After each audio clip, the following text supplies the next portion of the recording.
لله والصلاة والسلام على سيدنا رسول الله سيدنا ومولانا محمد بن عبد الله وعلى آله وصحبه ومن تبعه ووالاه لا حول ولا قوة إلا بالله سبحانك لا علم لنا إلا ما علمتنا إنك أنت العليم الحكيم ولا حول ولا قوة إلا بالله العلي العظيم. Saudara-saudara hadirin yang berbahagia, salah satu nikmat yang diberikan Allah kepada kita di dalam kehidupan ini ialah bahwa Allah Subhanahu wa ta'ala telah menciptakan segala sesuatu serba berpasang-pasangan. Dalam surah Yasin ayat 36 dijelaskan, Subhanallazi khalaqal azwaja kullaha mimma tumbitul ardh wa min anfusihim wa mimma la ya'lamun. Maha suci Allah yang telah menciptakan segala sesuatu itu serba berpasang-pasangan, dari apa yang tumbuh di permukaan bumi, apa yang ada di dalam diri mereka sendiri, dan apa-apa yang mereka tidak mengetahuinya. Demikianlah kita lihat siang berhadapan dengan malam, benar berhadapan dengan salah, dan laki-laki berhadapan dengan perempuan. Setelah Allah menciptakan segala sesuatu itu serba berpasang-pasangan, maka Allah menetapkan aturan permainan yang mengatur seluruh kehidupan makhluk yang serba berpasang-pasangan itu. Kita tentu maklum, apapun saja yang kita lakukan dan kita perbuat tanpa ada aturan akan berakhir dengan kekacauan. Cobalah kita bikin satu sekolah, buka satu sekolah, tidak usah pakai aturan, tentu kacau. Bikin organisasi tanpa memakai aturan, tentu kacau. Demikian daripada kehidupan ini, kalau tanpa ada aturan, tentu kekacauan yang akan timbul. Allah pencipta manusia, Allah tahu benar kemampuan maksimal manusia. Oleh sebab itu, aturan permainan yang diturunkan Allah tentu sesuai benar untuk manusia. Satu contoh kecil, pabrik mobil di Jerman bikin mobil namanya Mercy. Seiring dengan itu dia keluarkan buku petunjuknya. Mobil ini namanya Mercy, kecepatan maksimal sekian ratus kilometer per jam, daya angkut maksimal sekian ratus kilogram.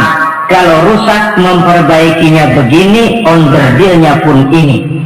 Karena pabriknya yang membuat mobil, lalu pabriknya pula yang mengeluarkan buku petunjuk, sudah tentu buku petunjuk itu sesuai benar dengan mobilnya. Dan tidak bisa kita punya mobil Mercy rusak, lalu kita perbaiki dengan menggunakan buku petunjuk yang dikeluarkan oleh pabrik mobil Toyota misalnya. Jelas mobil bukan tambah baik, malah makin hancur tidak karu-karuan. Kalau manusia menginginkan satu hidup yang baik, tidak ada pilihan lain, dia harus memakai aturan yang diturunkan oleh yang bikin manusia. Dan aturan itu telah turun dalam bentuk agama Islam yang kita cintai ini. Manusia laki-laki dihiasi dengan perasaan senang cinta kepada perempuan. Itu biasa, normal, wajar. Tapi lalu Allah menurunkan aturan permainan yang kalau peraturan ini dilanggar akan membawa kerugian bagi manusia sendiri. Bahwa laki-laki senang sama perempuan itu normal. Agama membuat aturan silakan senang, tetapi lewat satu pintu yang disebut nikah. Kalau peraturan ini diabaikan, yang rugi tentu manusia sendiri. Misalnya PLN keluarkan pengumuman, nanti malam mulai jam 6 sampai subuh listrik se-Jakarta mati total. Kita ingat, ini nanti malam saya giliran ronda. Pagi-pagi sudah kita siap beli batu baterai, masukkan ke dalam baterai. Dari sejak kita beli sampai sore itu baterai kita soroti terus. Tentu setelah sore soak batu baterai itu. Datang malam berangkat kita ronda, kalau disoroti lagi kan baterainya sudah nggak terang lagi, sudah soak. Sebab apa? Belum waktunya sudah disoroti terus.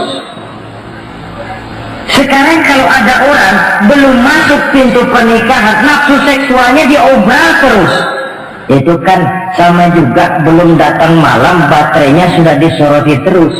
Nanti masuk pernikahan soak, berhadapan dengan istrinya barangkali sudah nggak bisa apa-apa, cuma nyengir saja.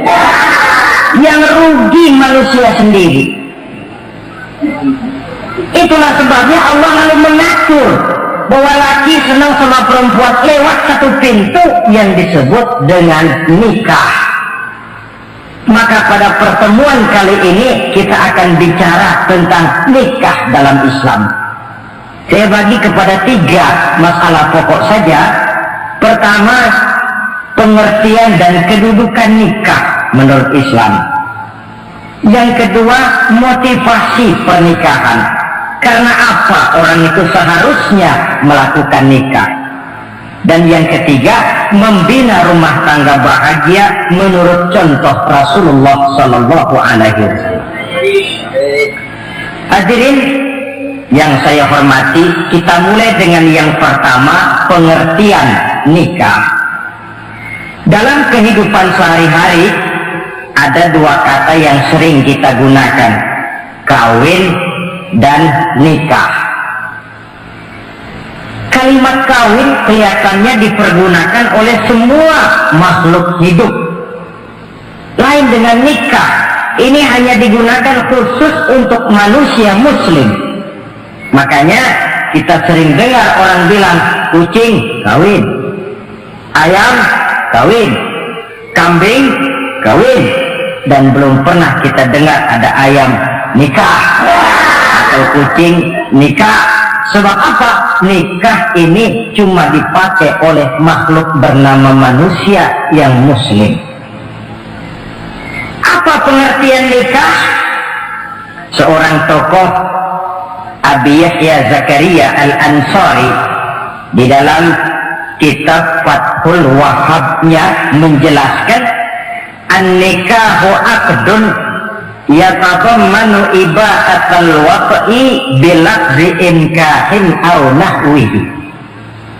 Nikah adalah akad, yaitu ijab dan qabul, yang akad ini menjamin dibolehkannya pergaulan bebas antara laki-laki dan perempuan. Jadi kalau sementara anak muda kita beranggapan bagaimana Islam ini kolot, masa laki-laki tidak boleh bergaul dengan perempuan, itu anggapan salah. Islam bukan saja tidak melarang, malah menganjurkan laki-laki bergaul dengan perempuan sebebas-bebasnya, sepanjang pergaulan itu bisa dipertanggungjawabkan baik menurut hukum negara, lebih-lebih menurut hukum agama. Coba orang kalau sudah akad, sudah ijab kabul, ada saksi, ada wali, selesai itu dia masuk ke dalam kamar berdua, bergaul di situ sebebas-bebasnya, itu saya kira 100% halal. Tidak perlu lagi orang curiga, tidak perlu lagi sembunyi-sembunyi. Kenapa? Ini bentuk pergaulan yang bisa dipertanggungjawabkan. Kalau tidak, dengan dalih new morality, kebudayaan modern, lalu melakukan yang disebut free love, free sex, common living, hidup bersama tanpa nikah alias kumpul kebo. Dan saya kira itu kebo cuma mewakili saja. Artinya begitulah kalau binatang itu kumpul, sebab kumpul kucing pun saya kira begitu, kumpul ayam pun begitu. Kebo cuma mewakili binatang dalam kalimat itu. Tengoklah berapa banyak sudah bayi-bayi yang lahir ke dunia ini tanpa tahu kemana dia harus memanggil bapak. Berapa banyak gadis-gadis bergelimpangan jadi korban dari orang-orang yang tidak bertanggung jawab. Itu semua merupakan ironi. Maka menjauhkan manusia dari aturan agama pada hakikatnya sama dengan usaha membinatangkan manusia. Bahkan kalau manusia sudah jauh dari aturan agama, sanggup berbuat lebih buas daripada binatang. Kita tahu yang namanya bajing itu makanannya cuma kelapa, tapi bajingan itu bukan cuma kelapa, kabel telepon doyan kok bajingan. Jauh lebih buas daripada yang namanya binatang. Maka agama ini mengatur agar manusia sebagai makhluk yang mulia hidup secara mulia. Jangan manusia kita ini, binatang saja. Kalau saudara ada yang punya kucing di rumah, saudara taruh di depannya, saudara sendiri yang langsung kasih ikan di piring, kasih kucing. Aduh, dia akan makan dengan tenang, nikmat, lahap, tidak nengok kiri, tengok kanan. Kenapa? Dia yakin betul yang dia makan itu sudah resmi, sah. Sebab apa? Tuan rumah yang kasih. Tapi kalau si kucing ambil sendiri di dapur, mencuri dia, setelah dapat dia bawa lari, makan pun tidak tenang. Kenapa? Mesti nengok kiri, nengok kanan. Rupanya instingnya pun bekerja. Ini bukan hak saya mencuri. Saudara-saudara, tengok orang yang sudah terlibat dalam pergaulan suami istri yang sah, itu kan nggak perlu tengok kanan, tengok kiri, nggak perlu takut-takut. Kenapa? Sudah sah. Tapi kalau yang bukan istrinya, wah itu sudah seperti kucing nyolong ikan, tengok kiri, tengok kanan, tidak pernah mengalami ketenangan. Itu selintas pengertian nikah. Lalu bagaimana kedudukan nikah menurut Islam? Ternyata nikah dalam pandangan Islam tidak cuma sekedar untuk memenuhi kebutuhan biologis manusia, tidak cuma sekedar untuk memperkembangbiakkan keturunan, tidak cuma sekedar untuk mendapat ketenangan hidup. Lebih tinggi daripada sekedar itu, nikah dalam pandangan Islam ibadah. Jadi kalau kita ditanya, Pak, ibadah apa yang paling enak dalam Islam? Jawabannya jelas, nikah. Begitu enaknya ibadah yang namanya nikah ini, sampai yang sudah pernah pun pengen ulangan. Namanya ibadah. Tetapi tentu ada konsekuensi. Oleh karena nikah ibadah, dan semua ibadah dalam Islam tidak boleh dikerjakan setengah hati atau main-main. Sholat ibadah, tidak boleh main-main atau setengah hati atau coba-coba. Puasa ibadah, tidak boleh main-main, setengah hati atau coba-coba. Dan oleh karena nikah pun ibadah, punya nilai sakral, juga tidak boleh main-main, setengah hati atau coba-coba. Dus nikah eksperimen tidak dikenal dalam Islam. Mas, saya dengar sampean sudah nikah ya? Iya mas, saya cuma nyoba saja kok ini. Kalau enak terus, enggak ya bubar. Ini tidak ada nikah eksperimen, sebab dia punya nilai sakral yang bermotifkan ibadah. Itu pengertian dan kedudukan nikah. Lalu apa motivasi suatu pernikahan? Karena apa seharusnya orang nikah itu? Apa landasannya? Saudara, hadis yang diriwayatkan oleh Imam Bukhari, Muslim, Abu Dawud dan Ibnu Majah dari Abi Hurairah menjelaskan Nabi bersabda, tunkahul mar'atu li arba'in, nikahilah perempuan karena 4 perkara. Kalau dia perempuan tentu nikahilah laki-laki karena 4 perkara.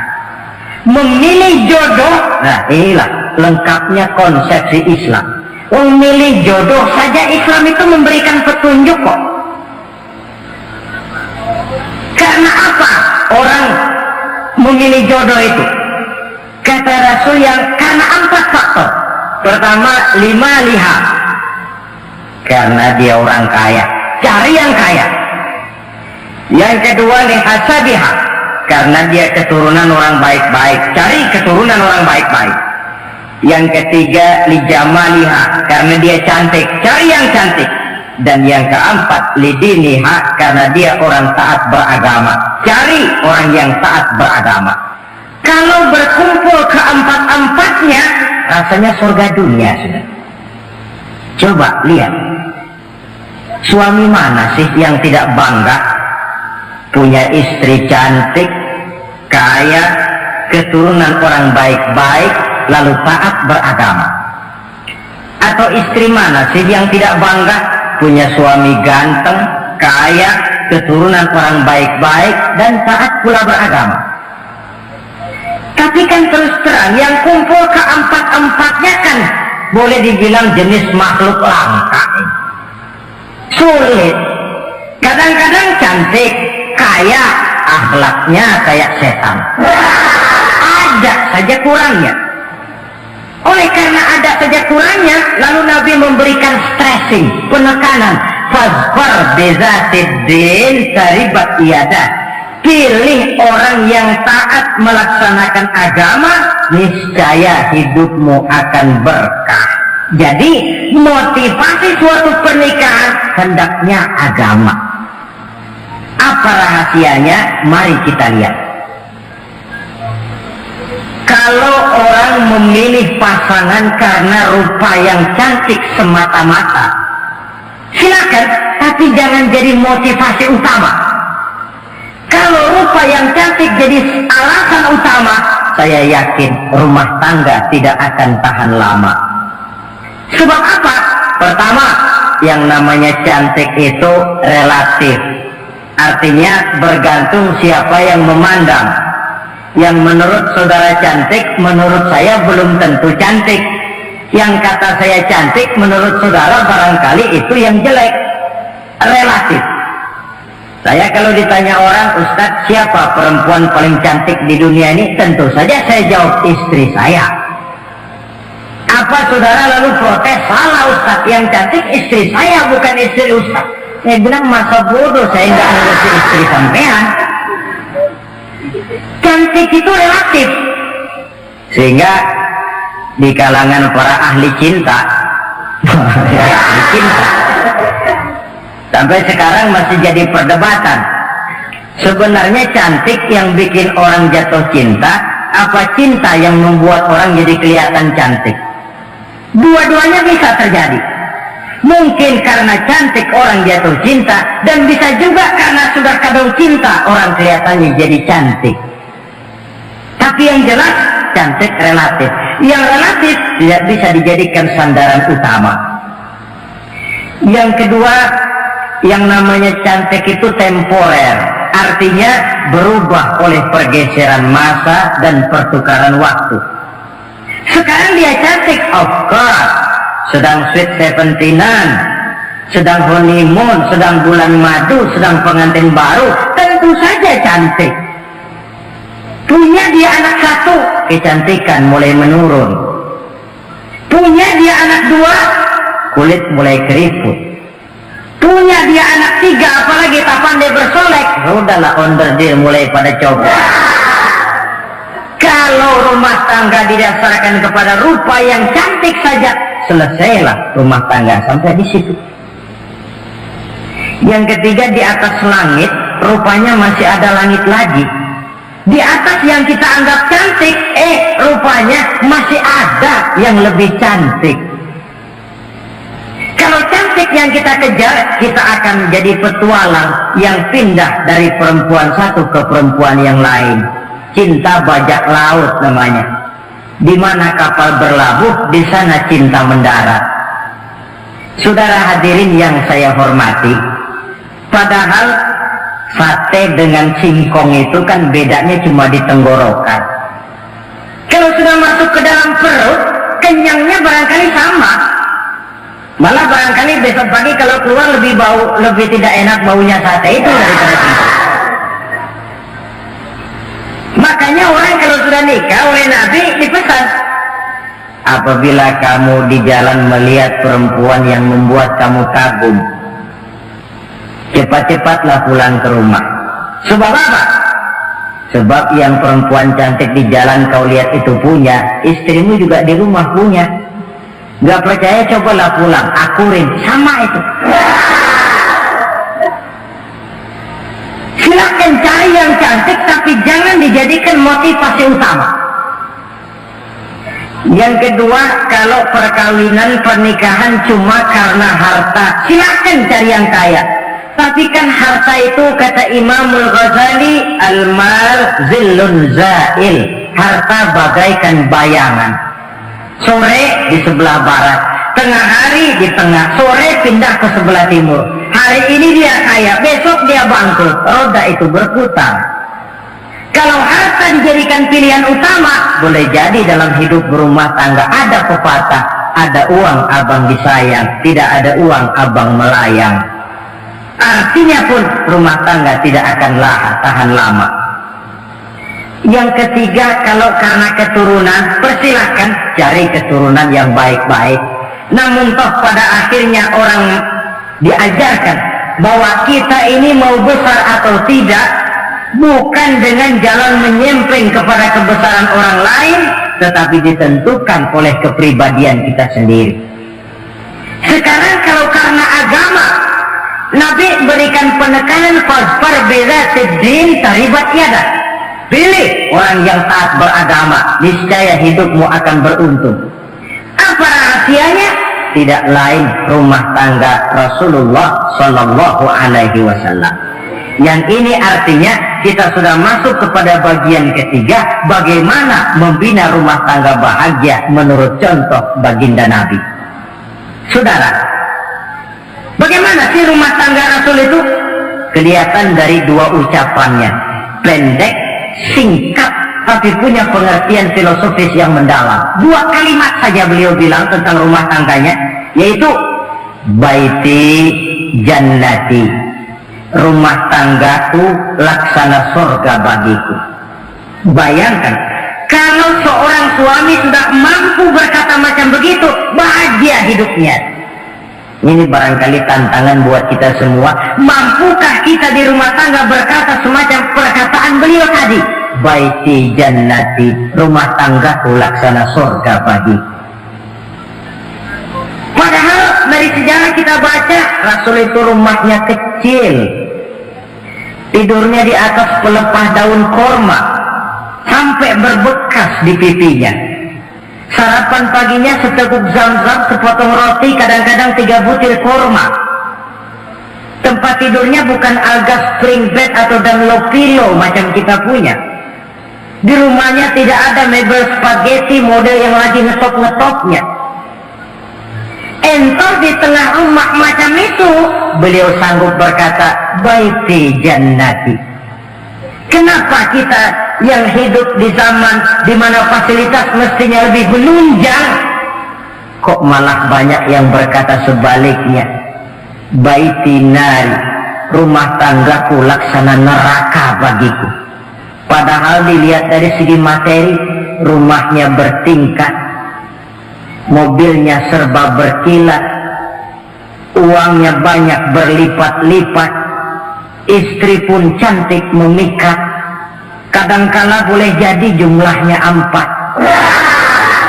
Tapi tiap hari kiamat. Kenapa ini? Marilah kita lihat. Ternyata rumah tangga Rasul itu motivasinya tidak lain agama.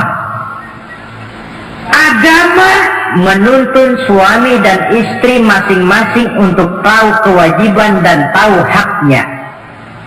Kalau kewajiban sudah dilaksanakan, lalu hak diberikan, akan timbul pengertian, understanding. Kalau sudah ada saling pengertian, akan timbul ketenangan, feeling of security. Dan ketenangan tangga utama untuk mencapai yang disebut bahagia.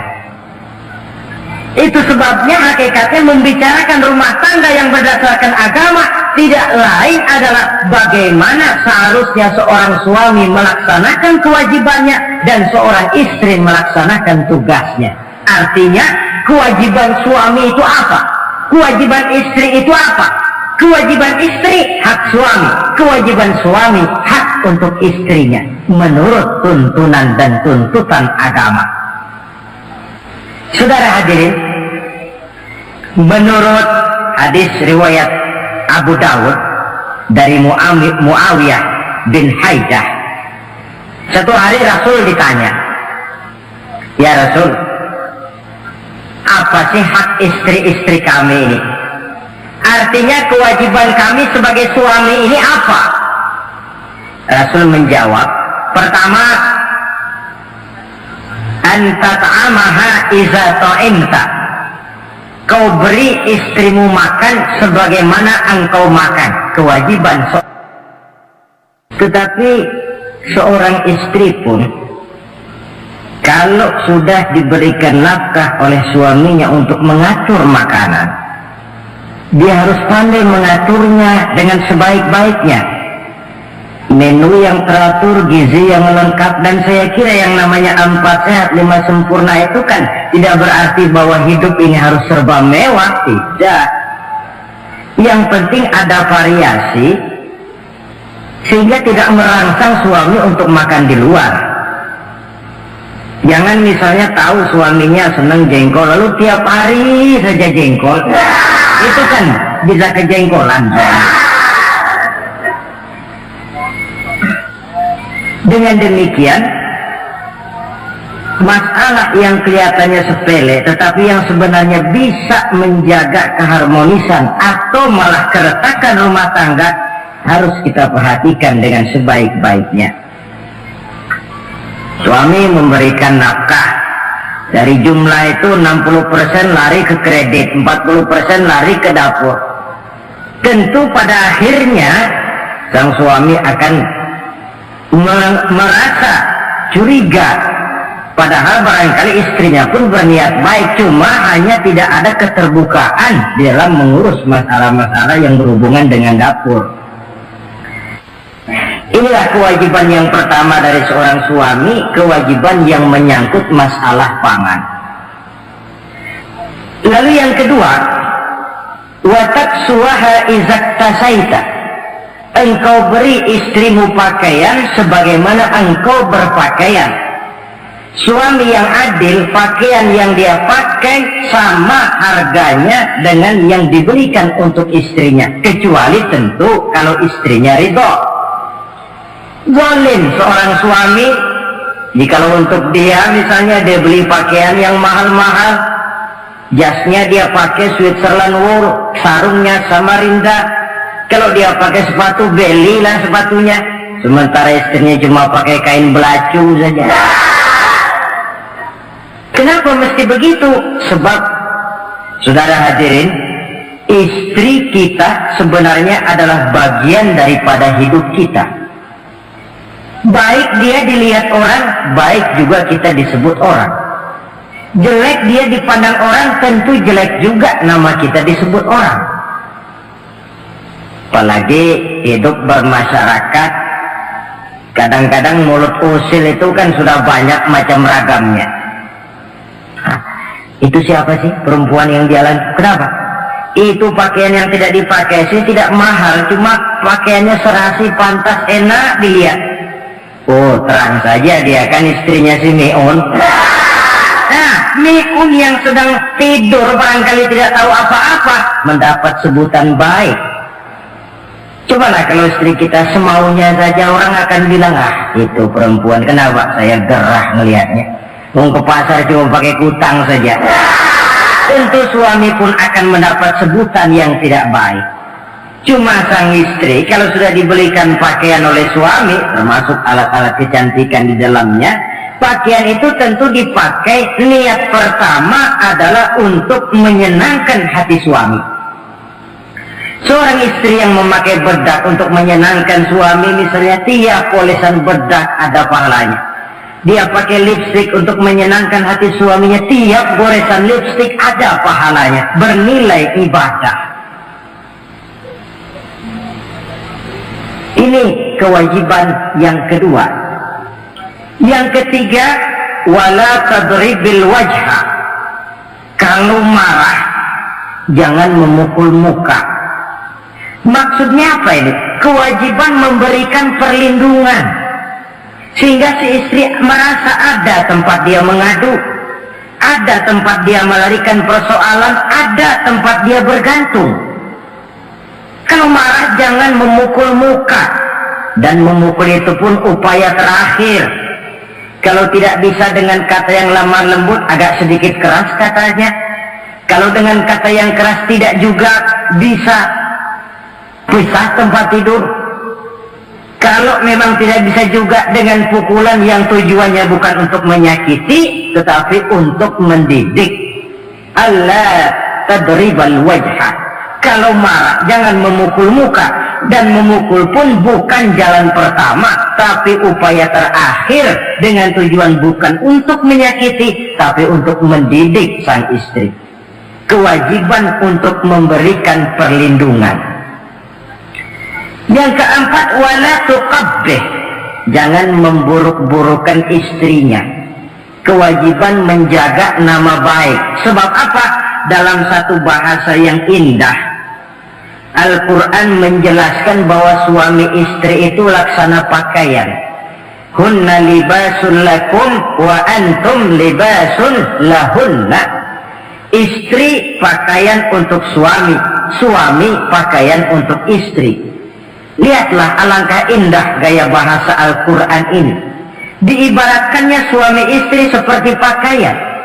Apa fungsi pakaian? Pertama, pakaian itu kan jadi kebanggaan. Saya bangga memakai baju seperti ini, saudara bangga memakai baju yang saudara pakai. Artinya seorang suami harus berusaha menjadi suami kebanggaan istri, dan seorang istri pun harus berusaha menjadi istri yang dibanggakan oleh suaminya. Jangan yang malah kemudian disesali. Itu kan kalau sudah marah orang kadang-kadang ucapannya nggak terkontrol. Istri marah sama suami, bang, nyesel gue punya hati sama dia. Sudah hilang lagi kebanggaan. Kalau kebanggaan hilang, wibawa pun hilang. Kalau wibawa sudah hilang, maka rumah tangga sudah sulit untuk dipertahankan. Yang kedua, yang namanya pakaian itu kan menutup aurat. Itu tujuan pakaian yang terpenting. Artinya di sini, kalau seorang istri mempunyai kekurangan, suamilah yang menutupi. Kalau seorang suami mempunyai kekurangan, istri juga harus berusaha menutupi.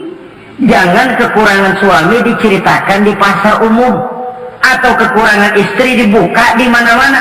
Itu namanya suami istri tidak berfungsi sebagai pakaian, malah justru saling membuka aurat masing-masing. Iyalah kadang-kadang penyakit ini.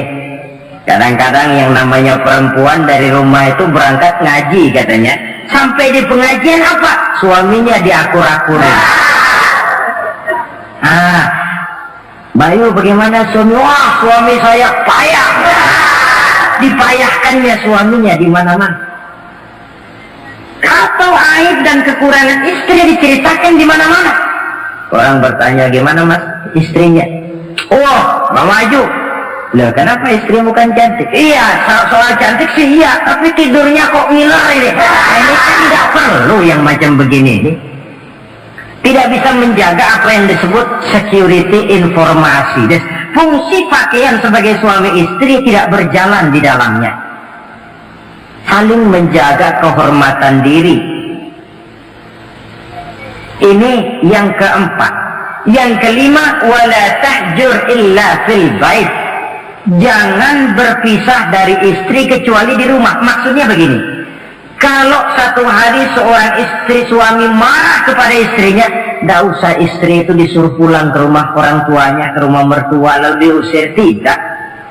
Cukup pisah tempat tidur saja. Ini maknanya wala tahjur illa fil baiti. Rumahnya, dek malam ini saya sedang tidak enak pikiran, kau tidur di kamar belakang lah, saya kamar depan. Cukup pisah tempat tidur saja, tidak perlu istri dipulangkan ke rumah orang tuanya. Nanti umpamanya tengah malam turun hujan, udara dingin, pikiran berubah, berasa perlu, kan tinggal manggil. Tidak jauh, secara psikologis ajaran semacam ini bisa kita terima. Saudara hadirin yang saya hormati, ini pada prinsipnya kewajiban seorang suami. Kewajiban yang menyangkut masalah pangan, sandang, perlindungan, memelihara kehormatan, dan menjaga ketenangan di rumah tangga dengan menyelesaikan persoalan rumah tangga itu secara intern. Jangan belum apa-apa sudah mertua diundang, orang tua dibon, persoalan belum tentu selesai tapi masalah sudah meluas. Cobalah kita selesaikan intern dulu. Kalau kemudian ternyata dianggap perlu mengundang orang tua, mertua, keluarga, baru kita upayakan ke arah itu. Ini kewajiban suami dan ini merupakan hak istri. Lalu bagaimana kewajiban istri sekarang ini? Istri kewajibannya merupakan hak untuk suami. Saudara, dari hadis yang diriwayatkan Imam Ibnu Majah dari Ali bin Yazid dari Abi Umamah, Nabi bersabda, "Mastafadal mu'minu ba'da taqwallahi azza wa jalla khairan lahu min zaujatin salihah." Bagi seorang mukmin, sesudah dia mempunyai sifat takwa kepada Allah, tidak ada yang lebih membawa manfaat selain daripada istri yang solehah. Istri solehah itu yang bagaimana? Yang hidup mampu melaksanakan kewajibannya. Apa kewajibannya? Kata Nabi, pertama, in amaroha atau athu. Kalau diperintah, dia taat. Kewajiban istri yang pertama, taat kepada suaminya. Begitu besar kewajiban taat kepada suami, sampai-sampai Nabi pernah menyatakan, "Lau kuntu amiran ahadan ayasjuda li ahadin la amartul mar'ata an tasjuda li zawjiha." Kalau saja boleh, kata Nabi, aku memerintahkan manusia sujud kepada sesama manusia, tentu aku perintahkan istri untuk sujud kepada suaminya. Untung saja sujud kepada manusia tidak boleh. Kalau boleh, istri itu disuruh sujud kepada suami. Tentu karena besar hak suami atas dirinya. Yang kedua, ibadah sunnah tidak mendapat izin suami juga bukan saja tidak berpahala, malah berdosa. Umpamanya, pengantin baru, si istri kebetulan santri, malam minggu pesta, besoknya hari Senin, si istri sudah kadang biasa hidup sebagai santri, hari Senin puasa sunnah. Dia bilang sama suaminya, "Bang, besok saya mau puasa sunnah nih, hari Senin." Kata suaminya, "Kalau kau puasa juga kau kejam. Lalu kau puasa, aku disuruh ngapain?" Tidak diizinkan oleh suami, dia puasa juga. Bukan saja tidak mendapat pahala, malah berdosa. Sampai amalan yang sunnah pun tidak diizinkan oleh suami, berdosa. Apalagi amalan yang mubah, apalagi amalan yang tidak ada dasar hukumnya, perintahnya. Sepanjang perintah suami tidak untuk maksiat kepada Allah, istri wajib untuk taat. Dalam hadis lain kita temukan Nabi bersabda, "Idza da'a ar-rajulu imra'atahu ila firashihi." Kalau seorang suami memanggil istrinya ke tempat tidur. Ini bahasa kinayah. Manggil ke tempat tidur kan tentu nggak perlu penjelasan. Masa mau nyambal di tempat tidur kan? Fa'abat, si istri tidak mau. Lantaran istri tidak mau, suami jengkel. Fabata ghadbana 'alaiha. Sampai dalam jengkelnya tidur. La'anat hal malaikatu hatta tusbiha. Istri macam itu dilaknat, dikutuk oleh malaikat sampai datang waktu pagi. Kewajiban untuk taat. Namun sebaliknya, seorang suami pun jangan mentang-mentang istri wajib taat lalu overacting. Segalanya main tunjuk, segalanya main komando, segalanya main perintah. Contoh yang diberikan oleh Rasul tidak begitu. Rasul kita baca dalam sejarah menjahit bajunya sendiri, memperbaiki kasutnya sendiri. Artinya yang bisa ya dikerjakan tanpa harus menggantungkan semuanya kepada sang istri. Kewajiban untuk taat. Nah, penutup tentang taat ini ada sebuah hadis pula di mana baginda Nabi bersabda, ayyuma mra'atin matat wa zawjuha anha radin dakhalatil jannah.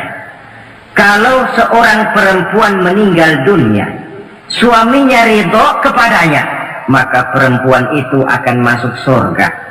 Artinya, kalau seorang istri meninggal, ya dia tukang ngaji, ya tukang sholat, ya suka puasa, ya gemar sedekah, tapi meninggal suaminya tidak ridho, pintu surga belum dibukakan sampai suaminya ridho kepadanya. Ini menggambarkan tentang besarnya kewajiban taat seorang istri kepada suaminya. Ini kewajiban pertama. Lalu kewajiban yang kedua, kata Nabi, wa in nazara ilaiha sarrathu. Kalau dipandang oleh suaminya, dia pandai menggembirakan, menyenangkan hati suaminya. Menjadi istri yang pandai menyenangkan hati suami. Siapa contohnya? Kita lihat misalnya istri Nabi, diantaranya Sayyidatuna Khadijah radhiyallahu anha. Ketika Nabi pertama kali menerima wahyu berhadapan dengan malaikat Jibril, beliau kembali ke rumah dengan tubuh gemetar. Setibanya di rumah beliau berkata, "Zammiluni ya Khadijah." Khadijah, selimuti saya. Kenapa, Bang? Barusan datang malaikat Jibril, dia katakan begini-begini, saya khawatir Khadijah. Khadijah tahu suaminya sedang gelisah. Sebagai istri yang bijak beliau tampil, apa katanya? Kalla ma yukhzikallahu abada. Tidak apa-apa Bang, jangan khawatir, Allah tidak akan menyusahkan Abang buat selamanya. Ini istri yang pandai menyenangkan hati suami. Suami pulang dagang dari pasar, rugi. Istri tampil. Itulah Bang, romantikanya dagang. Masa selamanya saja, untung sekali-sekali lah rugi. Si suami kan tidak terlalu pusing kepalanya. Jangan sudah di pasar rugi, sampai rumah istri pidato, peletar-peletor macam petasan. Dasar suami goblok, dagang saja rugi. Sudahlah di pasar rugi, sampai ke rumah digoblok-goblokin. Itu nanti suami kan bisa kena penyakit yang disebut broken home. Penyakit nggak betah di rumah. Seorang istri kalau suami sudah kena penyakit tidak betah di rumah, itu mesti siap-siap mental untuk dimadu. Nah, jadi kalau tidak dimadu bagaimana? Berusaha bikin betah suami di rumah. Suami pulang kantor jam 2, setengah 2 dandan, kalau perlu setel habis. Kalau perlu, kelihatan suami akan datang, bukakan pintu, sambut dengan senyum. Apalagi kalau senyumnya Pepsodent. Saya kira suami bagaimanapun lelahnya, peras keringat, banting tulang, pulang mencari nafkah, kalau kembali di rumah disambut dengan senyum, hilang capeknya. Tapi bayangkan, sudahlah di kantor capek, peras keringat, banting tulang, sampai pula di rumah yang nyambut cuka sama kukusan. Udah asem, monyong. suami mana yang kerasan tinggal di rumah? Menjadi istri yang pandai menggembirakan, menyenangkan hati suaminya. Bahkan diizinkan bohong untuk menyenangkan hati suami. Umpamanya, suami kebetulan habis objeknya gol, karena ingin menyenangkan istri, mampir di pasar beli kain batik. Si suami tidak tahu bagaimana kain batik yang bagus, beli saja sembarangan. Sudah kainnya kasar, warnanya norak, harganya yang mestinya murah jadi mahal, dibawa pakaian itu pula. Istri lihat dan tahu kalau ini batik jelek, norak, kasar, harganya pun murah. Tapi dia ingin menyenangkan hati suaminya. Suaminya tanya, bagaimana dek kain batik ini? Waduh bang, bagus betul kain ini. Pinter bener abang milih warna. Emang yang kayak begini ini bang, coba lihat tetangga kita mana ada yang pakai kain kayak begini. Ya memang gak ada, jelek. Suami senang tentu kalau kain itu oleh istrinya, ngaji dipakai, keundangan dipakai, tidur dipakai, masak dipakai, nyuci pun dipakai. Suami makin bangga, wah kain yang saya beliin dipakai terus ini. Lain pula istrinya, dalam hati dia berpikir, biarin deh gue pakai terus biar cepat hancur, nggak ada urusan. Coba kalau waktu itu si istri jujur, dasar laki goblok, beli kain kayak begini, sono pulangin. Nah, mungkin suami yang sudah payah-payah mau menyenangkan hati istrinya malah berbalik pikirannya. Saudara hadirin, ini kelihatannya penting untuk menjaga suasana keharmonisan di dalam kehidupan berumah tangga. Begitu pula pengertian seorang suami. Rasul pernah pulang dari masjid agak larut malam, rupanya banyak orang bertanya. Ketuk pintu, assalamualaikum, sampai 3 kali tidak dibukakan pintu. Rupanya Aisyah lelap benar tidurnya. Rasul sadar beliau pulang kemalaman dan tahu istrinya capek bekerja di waktu siang. Asyraful anbiya wal mursalin ini menghormati istrinya. Salam 3 kali tak dibukakan pintu, bukan marah, malah gelar sorban di depan pintu. Di situ beliau tidur. Tengah malam Aisyah mau sholat, buka pintu, terkejut lihat suaminya tidur di depan pintu. Dibangunkan. Begitu dibangunkan, Rasul lebih dahulu berkata, Aisyah, maafkan saya pulang terlambat memang sebab banyak yang bertanya di masjid. Sudahlah tidur di depan pintu, begitu dibukakan beliau dulu yang minta maaf. Sulit jadi suami semacam ini. Yang enak kalau sudah nggak dibukain pintu, istri kepulesan, lalu sekali buka pintu kan yang enak kita tunjuk jidatnya, lo tidur kayak tembok ya. Saudara hadirin, menjadi istri yang pandai menyenangkan hati suaminya, sebab tidak ada seorang suami bisa sukses baik di medan tugas, di masyarakat, di kantor, di toko, di tempat manapun kalau tidak ditunjang oleh peran serta dari para istrinya. Karena itulah perempuan walaupun peranannya tidak begitu kelihatan, sebenarnya sangat menentukan. Seorang suami yang jujur, polos, lugu, sederhana, sanggup menjadi koruptor ulung karena didorong-dorong oleh istrinya. Merangsang ketamakan suami. Istri dibakar oleh tetangganya. Bang, kenapa? Kau kan di kantor kepala bagian. Lalu, tangga kita pegawai kecil saja bang, tapi coba lihat istrinya kalau pakai gelang kayak pelek beca bang. Kau kepala bagian gak bisa beliin saya macam gitu, kepala bagian goblok. Lalu bagaimana Bu, gaji saya kan sudah jelas segitu. Iya, kamu kan kepala bagian. Apaan kayak di kantor sahabat? Kalau sudah main sabut-sabutan begini, sudah merangsang suami untuk berbuat yang tidak baik. Kecil, tidak begitu kelihatan, tapi sangat menentukan. Istri yang soleh, yang bisa melaksanakan kewajibannya, yaitu pandai menyenangkan hati suaminya. Ini kewajiban istri yang kedua. Yang ketiga, wa in aqsama alaihi abarrathu. Kalau suami memberikan sesuatu, dia pandai berbakti, menjadi istri yang pandai bersyukur kepada suami. Kita ingat ketika pulang Mi'raj kan Rasul bercerita, saya dalam perjalanan itu diperlihatkan neraka, kata Rasul. Saya lihat kok isinya kok lebih banyak perempuan daripada laki-laki. Nah, sahabat heran, ya Rasul, lebih banyak perempuan? Iya. Apa mereka tidak sholat? Sholat. Apa mereka tidak pernah hadir di majelis taklim? Oh, rajinan dia sama suaminya. Ada apa tidak pernah baca Quran? Rajin. Lalu kenapa kok isinya kebagian besar perempuan?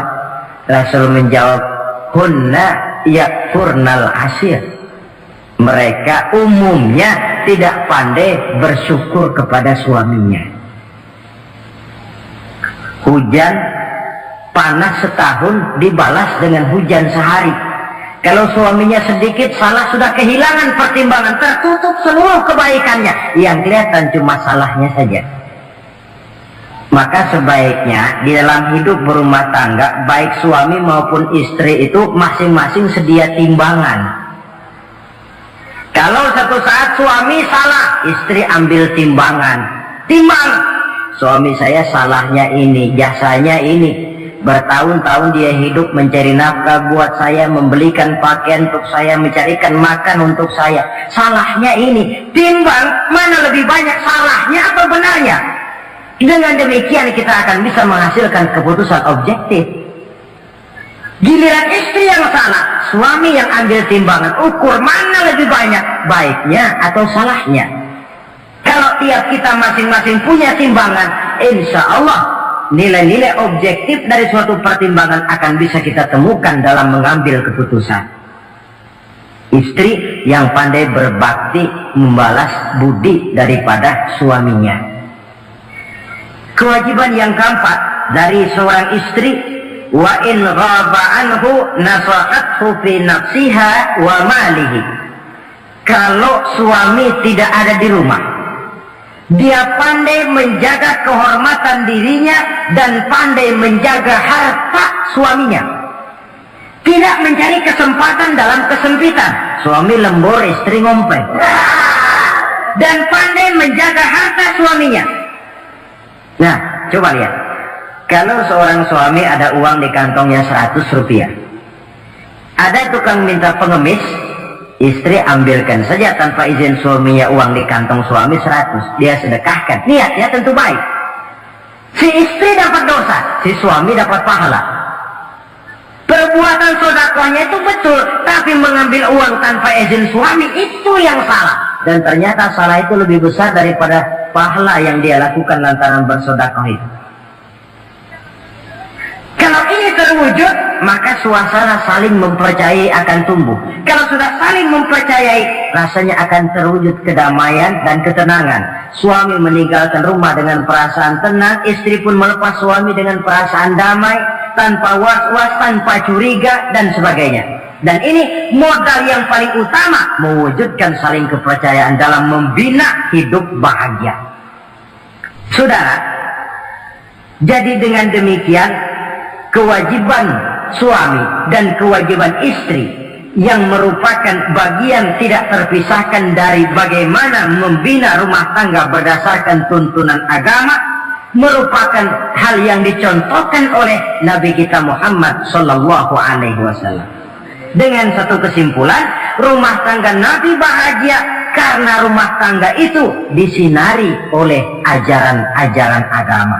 Sehingga timbul saling pengertian membawa kepada ketenangan, dan ketenangan sesungguhnya tangga utama mencapai rumah tangga bahagia. Tanpa materi, orang memang sulit untuk bahagia. Tapi materi semata-mata bukan merupakan jaminan bahwa orang akan hidup bahagia. Banyak isak tangis berbunyi di rumah-rumah mewah, dan banyak sendak gurau, tawa dan canda, tawa lerai di rumah-rumah sederhana. Artinya suka dan duka, sedih dan gembira, susah dan bahagia bisa ada di gubuk reot dan bisa juga ada di rumah mewah.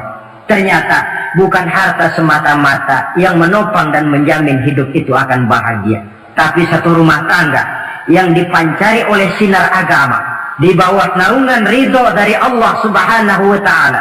Si istri taat melaksanakan ajaran agama, suami taat, lalu anak-anak pun hidup dalam suasana yang religius.